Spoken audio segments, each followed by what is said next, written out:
How's it going, y'all? This is McFrostyBoy, and today I'm going to be helping you break down the rules that are in place for the ranked game mode so that strategically you can play in a way that is more consistent and helps you climb more quickly in Apex Legends.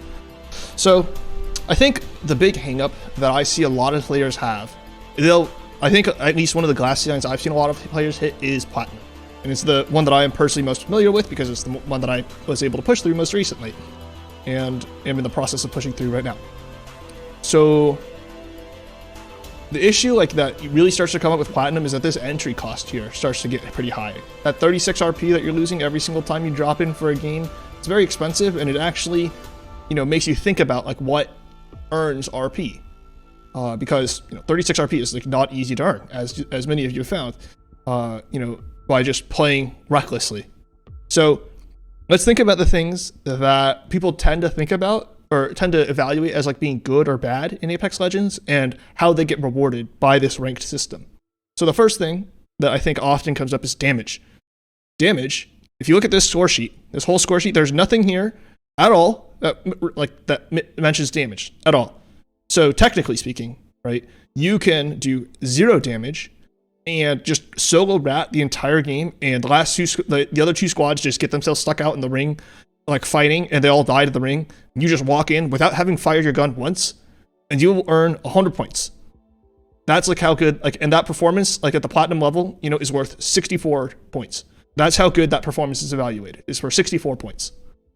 So that, so damage, is clearly just not, it's not that it's not important, but it's not something that you should focus on because it doesn't factor into your score. You should be focusing on doing effective damage, not raw magnitude of damage. You should be focusing on doing things that help you win fights and place higher, not help you do more damage. And that shouldn't be your focus, right? You shouldn't be thinking, how do I do more damage? How do I hit more shots? How do I, blah, blah, blah, blah, blah, right? It's how do I win fights?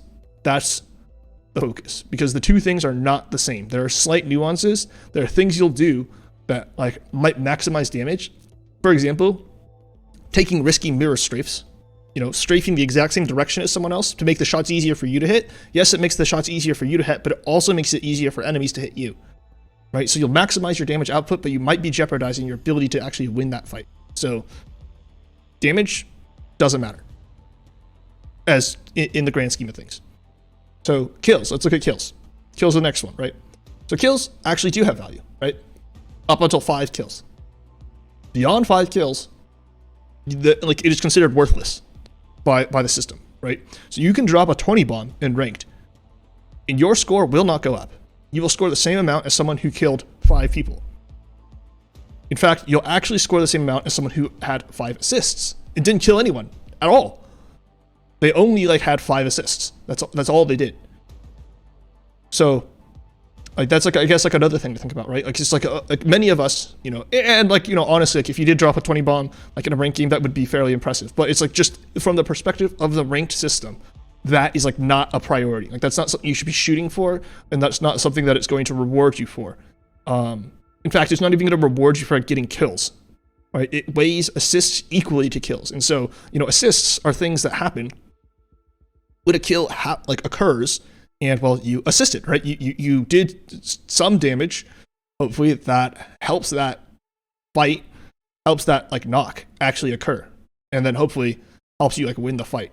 And so I think a message that this really drives home when it comes to kills and assists, when you're looking at those two things, right? Again, what's most important is winning that fight. It's not about whether you get the kill, and the assists. I personally find it's hard to force assists in a way that isn't also prioritizing just being effective as a squad. So yeah, so that's kills. Now the last thing to look at is placement, right? And now placement really is the thing that this ranking system says is the most important thing. It is the thing that is king. Like I mentioned before, you can do absolutely nothing, and you will earn 100 RP. You can never fire a gun and just walk around. And if you're just smart about how you walk around, the game thinks that's worth 100 RP. Now let's compare that to you hot drop, right? And you kill the 20th squad, the squad that places 20th, and you solo them. You kill all 3 of them and you earn 3 RP. You just completely destroy them, right? You own them all. You get 30 points for that. You have to do that like 3 times, and then you have to kill another person. I mean, actually, technically, it's not even possible, right? Like, you could only earn like half as many points without like actually, until you like start to place it like higher in the rankings, right? Like, so it's like, you could kill 5 people before getting to 10th place, and your performance will be evaluated as worse than someone who walked into the end ring. Your performance will be considered worse than someone who rats and then loses to the last squad, because they'll actually earn 60 points now that I look at this. So like that like should really send a clear message through your head that it is not kills, it is not assists, it is not early fighting that earns you points. That is not what this like ranking system prioritizes at all. It is exclusively focused on the ranked, like, or on your placement. Like, this top column is the top column for a reason, and it changes the values even of like your kills. Your kills become worth more as you place higher. And so when you're sitting there and thinking about, you know, what are the things that I can do to improve? What are the critical points like within the game? It's all of the things that help you move the needle when it comes to like these numbers, your placement numbers. So these are things like not just fighting, right? Not just pumping out damage, not getting more kills. Like it's not those things. It's about placing higher. It's about knowing your rotations. It's about being in great endgame positions. It's about knowing when to take and to skip fights, because sometimes a fight isn't worth it. Sometimes a fight with another squad, sure, you're close enough to fight, but it's going to leave you both out in the circle of, like, and liable to getting like third party by an enemy squad. Sometimes it means that your squad like literally just has to have one of those unfortunate games where you just sit around, because positionally it's really disadvantageous for you guys to move and try and take a fight and force a fight like in a disadvantageous position. Sometimes that just happens, right? So it's like, when you're thinking about like, what are the things that I need to do to move forward? Like, it has to be placement. But this last point that I wanted to bring up, right, is like just like a general strategy, right, that accommodates and accounts for these things. The fact that like your early kills like aren't worth as much, but you need to also be maximizing your opportunity for placement. So it's like kills are important. So if you completely neglect them altogether, right, these placement points alone are not enough to carry you. You have to actually place all the way to 4th in order to go positive.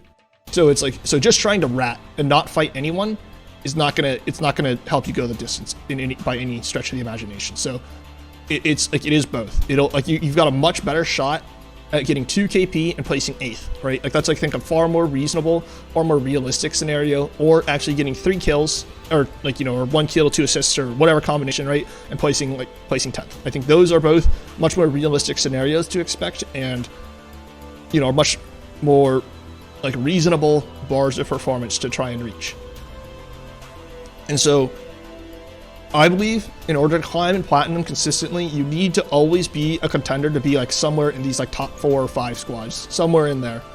You know, if you actually like want to climb at like a reasonable pace and not like just like have to grind out like 5 or 6 points a game, right? It's like you need to be a contender in the end game. You have to show up at end game. If you're showing up at end game, it usually means you've won 1 fight, which means you should have like about 2 or 3 KP at least, right? At least one fight, and you know, you're placing like at least 5th, right? So 2 or 3 KP, you know, like 2 KP, right, is total 60 points. So you're earning 24 points, right? Like solid earnings, right? And so like that, like I feel like is like the bar that you should be trying to hit when you are trying to get there, right? And so like what it takes, so that, you know, with our goal set now of being one of the squads that are showing up at endgame, we need to figure out how to get a couple of RP and get that fight taken care of, and also gear up our squad and prepare for endgame, because actually winning itself is far more rewarding and far more worth it than any other outcome here on the board. So if you're going to be a contender for the end game, well, you should be a contender for the end game, right? You should be setting yourself up to win also. So it's like there's no point in like reaching the end game and not being prepared to win. That's just stupid and probably not possible. So the general strategy starts like I think with trying to look for an early fight. Now, this does not mean hot dropping, right? Because like I said, you can get all 3 of your kills or whatever, and then you die before like reaching 10th place, and you earn no points, or not, you lose 6 points, excuse me. So like it's not hot dropping. It is finding an early fight that you can win, and that you can control the engagement and control, hopefully like when other squads are showing up for third party, and like you can know that that's like starting to come down the pipe, and you can hopefully have a chance to reset. So it's like, so you're looking for an early fight that you have control of. You're not looking for, just like this crazy, arbitrary, random, like everyone landing fragment fight, like where there's like 50 people around you, and they're like, oh, so much fun. Like, oh, great. Like these 3 people don't have a gun, so I just get to kill all of them for free. Great. Ah ha ha ha. Like it's like, that's not like what you're looking for, right? You're looking for a controlled fight where you pick the engagement, where, you see 2 squads landing next to each other, and you are immediately start thinking, all right, we're going to loot our area fast, and we're going to go third party, then we're going to hit them hard, right? Like that's like what you should be thinking. Like, so beginning of the game, like when you're playing ranked and you're trying to rank up, like I think you should be very aggressive, very focused, and like you should have urgency when you're looting, because every single second that you spend looting your initial landing location are opportunities that you're passing up, because everyone else is doing the same thing, and everyone else is like, if they're next to another squad, they're running into that squad, and they're probably going to fight. They're going to like have like a slow early game fight because they don't have, loadouts of choice, and they don't have enough armor to be able to take like risks and stuff like that. And so it's like, you as the squad that like doesn't have to fight someone at your location immediately, like, you need to be fast. You have to finish looting, and you have to be jumping down like those 2 squads that are fighting. You have to be jumping down their throats like before they kill each other, right? Like that's like the timing you're looking for. So you have to be fast. You can't like screw around while you're looting. And if you are one of the squads that like have to fight each other, again, like the urgency is like even higher, because not only do you have to loot, but then you have to fight, right? And the faster you loot, the more that means that the better equipped you are for that fight, which means that you can win that fight faster. So the beginning of the game like is like, I think, colored, at least for me in my mind, by a lot of aggression, but it's like very controlled, very focused, and like you're looking for very specific things, which are controlled engagements that like you can win quickly and easily. So then mid game, like you may or may not take like an optional fight to top off. And so by mid game, if you've taken like that early game fight, hopefully everyone's walking out of there with like 2 or 3 KP. If your squad's like, if like 2 of your squad members like only got like 1 KP or whatever because you showed up to the third party and like most of the people are already dead or whatever, right? Like then you may look for that like second fight, like just to hopefully earn KP, right? Your squad may opt to position towards the edge of the ring and keep people off of circle 1. Or you showed up and you fought that first squad, and the squad just didn't have a whole lot of stuff. And so your squad's like looking at your backpacks, and it's like, this is not enough stuff to carry me to endgame, right? It's like everyone's like, there's like still someone like wandering around like with white shields, and like nobody has batteries, like that sort of stuff. Like, so you may be like looking at your backpacks and thinking, it's like, this is not enough for me to be successful at endgame. And so that may be a reason why you would fight another squad towards mid game. And I think generally speaking, it's just faster to fight a squad than it is to try and like pick up loot. Like if you can find a squad, find a quality engagement that you're like, again, have control over because you've been mobile on the map and you've been gathering information, you're not just sitting around trying to pick areas clean, then I think you're going to have a better chance at gathering together that loot in an efficient fashion. Then like you start to move in towards late game, which is like really going to be a matter of trying to jockey for positioning. This is like really like where if you know where the game like is going to end, then you're going to start doing things to try and like take control of power positions. And that's like just sort of something you build over time, is like sort of like a sense of like where ring endings like tend to go based on like the way that the circle's pulling, right? But like, as squads like jockey for positioning, right, there may come times like where 2 squads just get too close to each other, or like one position is just too good, like, and you can't let someone else take it, or whatever, and it just forces the 2 squads into a fight. Or like one squad may decide it's like, this person's in a really strong position, but also like I know it's going to be way harder to deal with them like if there's like a whole gallery of like 4 other squads like sitting around like watching as I'm trying to deal with this like super difficult to deal with squad. So I'd rather deal with them now than later, right? And like before, it seems like they've gotten like fully set up or whatever, right? So So those late game fights, right, are going to be mostly dictated by positioning, and that should be your priority. So at that point, hopefully, you're not looking to kill like squads for loot. You're not looking to kill them for KP. You're only killing them because like they're getting too close to you, or they're getting themselves into a position where it's like you don't want to have to deal with them at the end game, or you don't want to let them stand there. So like that should be like your priority towards the late game, and then the end game.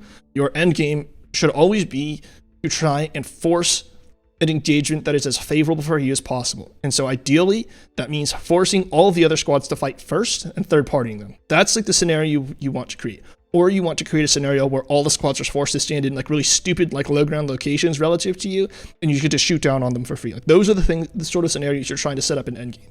Sometimes like that just isn't the play, or just doesn't happen, right? And you're in a really bad position, in which case what you want to do is you want to find ways to mitigate the effectiveness of the enemy's position. So if the enemy is like on like super high ground, right, like shooting down on everyone, nobody can contest them, right? Even if you threw like a Pathfinder zip line up there or whatever, like, you know, riding up that thing would be suicide. Even if like you use like a Horizon Q, like it's just like they're set up, they've got like Watson traps, they've got caustic crud, like you just can't take that position, right? But then sometimes something that you can do is just stand like literally right beneath them, right? Because then they're shooting out at everyone else, right? And you like just try and like stand like in a way that like hopefully everyone else can't see you. And they have really difficult shots. Like these vertical shots are very difficult, and you know, just like a few steps to the left or right can actually close like the line of fire and make it hard for the people who are like on the super high ground to be able to hit you, right? And so sometimes if you have a situation where you're looking at this squad and you're like, I just don't see how like we're going to take that position from them, then you just like walk in beneath them. For example, if they're like on a multi-story building and it's like very clear that they're setting up on the top floor, you can just like walk into the ground floor and just hold down the ground floor, right? Because like they don't want to leave their position to push down into you. And, you know, holding the ground floor of a building, like you know, it's like sometimes like reasonable. It like depends. So, you know, that like I guess is a potential play, but that's sort of like what you're looking at for endgame, right? It's like always going to be like a puzzle of like, how do I create that winning situation for us? So, you know, like that, like at least to me, is like the how like an ideal ranked game goes. It's like, you know, you have like this very early, very focused, very coordinated aggression that is like hopefully like a planned and controlled engagement, followed by, you know, potentially a mid game top off if needed, right? And then you go for positioning, and if you have to disrupt positioning or if you have to protect your own, that's like where you might start to see like some actual more committed fighting. But ideally, right, like you're just looking to be in the best spot possible, because if you don't do it, everyone else is going to do it. If you don't take like that super cheesy spot in the center of thermal station, like up on that high ground, you know, like what you can jump tower into or whatever, like if you don't go there, someone else is going to do it, and they're just going to do it and be more unpleasant to you. So it's like you just have to do it before they do. And then and then end game, right, like is always going to be unique. End games are always unique because it depends on, you know, legend compositions, resources, weapon loadouts, the actual positioning itself, where the ring is, where the teams themselves are positioned. You know, there's so many factors, but like, I mean, like that's, I think the most interesting part of Apex Legends is the end game. Some of the most intense fighting, and honestly, like I think you can even see it like when you watch like other people play through end game, like you just see like their comms just like kick up, right? Like the amount of like communication between squads just like jumps up like significantly, because like the win's on the table and they want to win, and there's so many things happening. So it's like, I think that's fun. So yep, that's Frosty's quick and dirty, I guess, of the ranked system. So damage, fuck damage, F damage, F kills, F assists, placement. And the kills and assists happen because you're doing the things that will maximize your placement, right? Like just straight ratting does not maximize your placement because you don't have the resources you need in order to win. So there are fights you need to take in order to gather the resources to maximize your placement. And then, you know, I already went over the flow of like the ideal game. Bro, but what about my 4K damage game? Do that shit in pubs. Keep that shit in pubs. You know, like that's fine, right? Like it's great, like totally like a thing you can do. But when we're talking ranked, when we're talking about, you know, making this little stupid bar fill in and getting here, then getting here, and then getting here, right? Then we are not talking about 4K damage games. We're talking about placement. Yeah.